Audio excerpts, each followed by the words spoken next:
Today, we're going to be talking about how to do listing paperwork if you have someone who wants to hire you to sell their house. We're going to go through all the paperwork with you. So if you want to get it in front of you, you can log on to Transaction Desk, create a new transaction, click on Seller, and then it'll have pretty much all the paperwork we're going to cover for you today. We're going to talk about all the basic forms. Of course, if you have something specific, if your property has well and septic, if it's, you're going to need some additional writers, obviously you can get those in Transaction Desk as well. We're just going to go over kind of the basic stuff with you. So first thing, we always like to have a cover sheet. We have this available. It automatically is put into the transaction. It's kind of basic. You can create your own if you want to, but essentially it just has the address, the MLS number, the lockbox number, your client's contact information, picture dates, things like that. So just quick reference to put on the very top for people to reference. So only documents we're going to cover today that's not in Transaction Desk. It's called the data input form. You're actually going to get this from the MLS. When you log on to your MLS, you'll click on New Listing, and this is where you'll get this form here. This is all the details and the information on the property that you upload into the MLS. It's really important that you get this information right. Lots of boxes to check, just as far as details of the house. So these boxes here, when someone does a search on the MLS, these boxes determine if that house that you listed is going to show up in the search. So make sure you really slow down, go through it with your client, ask the right questions, and then make sure it's inputted into the MLS properly. Quick note on that, on how to get access to this. Like Adam said, you're going to go to your Flex, you're going to click Add New Listing, and then you're going to go ahead and fill out the information with the address, and that's pretty much it. You can put maybe some information that you already know, but then you just save an incomplete listing. You click on Print Input Form, and then you take this form with you to the client, and as you're sitting down filling this stuff out, you can just walk through, to make sure square footage, to make sure, heating and air, is it electric, is it a gas, that kind of thing. So like Adam said, this is basically just the details for the input form. When you go back to Fire the Listing Live, you just go through and checkbox everything.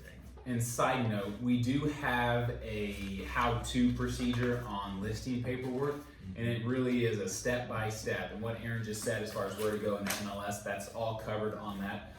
Also, side note, the order that we're going through these for you today is probably the best order for you to go through them when you're sitting down in front of a client. Just years of doing this, and the flow of the actual signing of the paperwork, this seems to work the best. Yep. So last page of the MLS data sheet will need to be signed by all parties. So it will be both sellers, or if there's one seller, it will be you as the listing agent, and then you will also need to write in the broker, so Alpha Realty, date and time on that one, just for compliance. Next document we go through is the seller's disclosure statements. There are some redundancy as far as the information you pulled for the MLS data that you're asking them and what you're going to put on the disclosure, but the disclosure is actually what you're going to upload to the listing itself. So when you have a listing on the MLS, you upload this seller's disclosure statements along with the measurement disclaimer, which we'll go over here in a little bit, for the agent to have access to. So, basically once you just go through and ask questions from the seller, what year is the home built? You might already know that from looking at previous listings, but when did they buy it? Is it vacant? Have they ever occupied it? Have they ever cooked meth in the house? Lead-based paint? We won't go over all the details on this, but the more information that you can disclose, the better. This is to the best of their knowledge. So for example, one of the questions, has there ever been any dampness or moisture in the crawl space? There might be dampness and moisture in the crawl space, but your sellers might say, well, we don't know. We never go down there. We don't know of anything that's ever happened down there. And so that might be something that, just to explain to them, hey, this is just the best of your knowledge. How old do you think the HVAC system is? When was the last time the roof was replaced? Things like that. Just fill out everything that you can on there. Yeah, so on the first page, you'll see at the bottom of the box there, those are mandatory disclosures. You have to disclose, answer those 4 questions there. The rest is voluntary. I will tell you, just again, kind of a side note, kind of bouncing around videos here and training, but at the top of the seller's disclosure statement, I'm going to read it to you real fast. Only a sale contract and not this disclosure statement will control as to what is included in a sale. If you expect any item of personal property to be included as part of a sale, they must be specified as included in the sale contract. So if you have a buyer, don't just go off of what the seller's disclosure statements say. You need to write it in on the actual contract, something, refrigerator or washer, dryer, TV, whatever it is. Yeah. So anyways, yes, and also you, if all possible, you want your clients to fill these out, okay? Some agents will fill them out, ask the questions to the folks, to the clients, but if possible, have them fill it out. That way it's just removes you really from any liability. Yeah, you can just forward this PDF over to them and say, hey, fill out disclosures, email it back to me. That way we can add it on there. Yep. Getting it to them in advance is great. And then when you show up for the listing appointment, if they already have them filled out, you got the listing. Yep. Save some time. Once again, signing page on the very last page of that disclosure, both parties have to sign, print, and date. Measurements disclaimer. So this is a newer form, but it is required by the board. Basically, this just dictates the square footage of the home where that number was pulled from. And so it gives you options: prior appraisal, building plans, the assessor's office. Maybe you have a previous listing. That's pretty common. So you can mark the other box and put previous listing. We've had, you can hire a company like Total Home Analysis or somebody like that to go out and measure the home. We recently did that on a property where they actually went out and kind of just measured the home for $100. This needs to be added to the listing to be available for the other agent to download, because they also have to sign it when they make the offer. So you as an agent have to sign it, and then both parties as well. And the only other disclosures: if the house was built prior to 1978, you need a lead-based paint. If it is on a well and septic, or you'll need to attach that.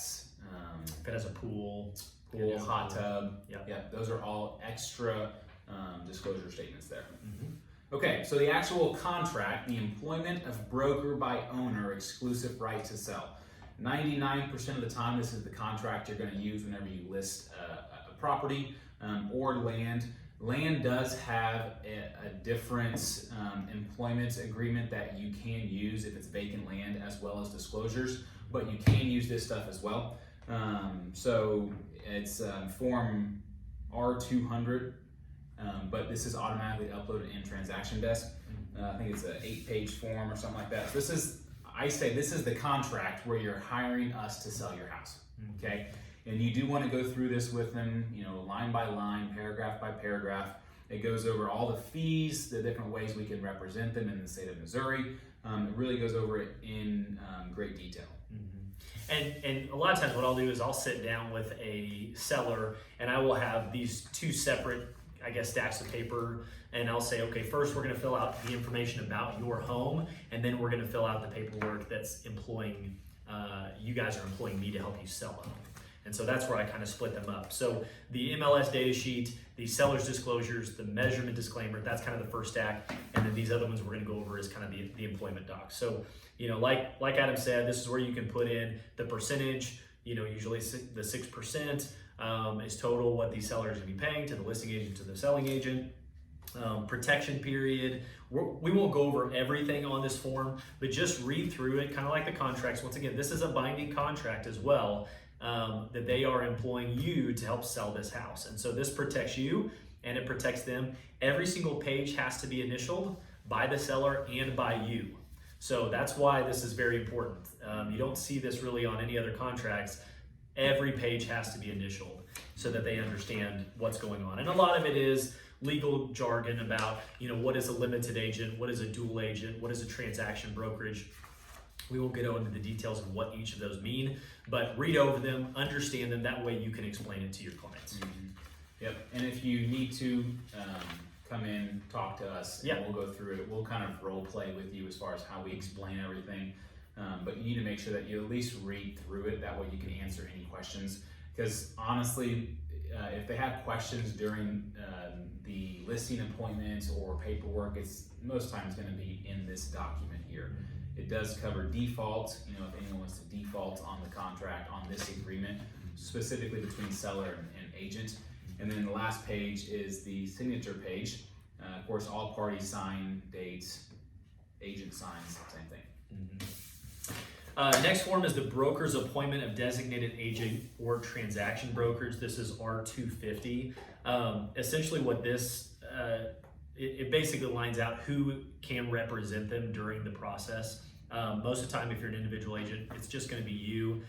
If you're on a team or a partnership or something like that, you can list out all agents that can be a part of this. Once again, it just dictates who is the designated agent or agents that can help this client along the way. So you list out the agents there, have all parties sign. The thought process is whenever you get listing paperwork signed, the brokerage actually owns that listing. And the designated agent form, we are designating you or however many agents are in your office or on your team to be the agent that actually represents the seller. And then the broker does need to sign on line 31 on that page. Okay, Missouri Broker Disclosure Form. It's just a 2-page document. What I say is it just reiterates the few ways that we can represent you and not represent you in the state of Missouri. It just has to be initialed by your sellers. Both pages. Both pages, page 1 and page 2. So that, obviously there are a few documents and writers and extra addendums that sometimes you need depending on the specific listing, but that kind of gives you a real quick overview of all of the paperwork you need to actually list a house. Again, if you go to Transaction Desk and click on Create Transaction, New Transaction, and then click Seller, all these documents automatically populate for you in the form section, except for the data input form. You get that from the MLS. And we do have a step-by-step process. I think it's called How to Get Listing Paperwork or something like that. So, but we do have that available in our drive. If you haven't seen it, look at it. It is literally, it's idiot-proof. Yeah, if we could do it, you can do it. That's right. Let us know if you have any questions. We are more than happy to sit down with you. We always recommend print this stuff out, read over it, even if it's just reading over it one time. I know it's boring, but read over what each line says, ask questions on what it means, practice going over listing paperwork with someone. It can be us, it can be yourself in the mirror, but we encourage you to just get used to filling out this listing paperwork. Obviously, compliance will catch if you miss some things, but it's always good to have that stuff done, understand the process. That way you're confident when you're sitting across from your seller. Yep. All right, we got a bye next week, and then we got the Raiders. So let's buckle down and get some listings by then. Just that way we can focus on the game and not worry about selling houses, right? That's right. Thanks, guys.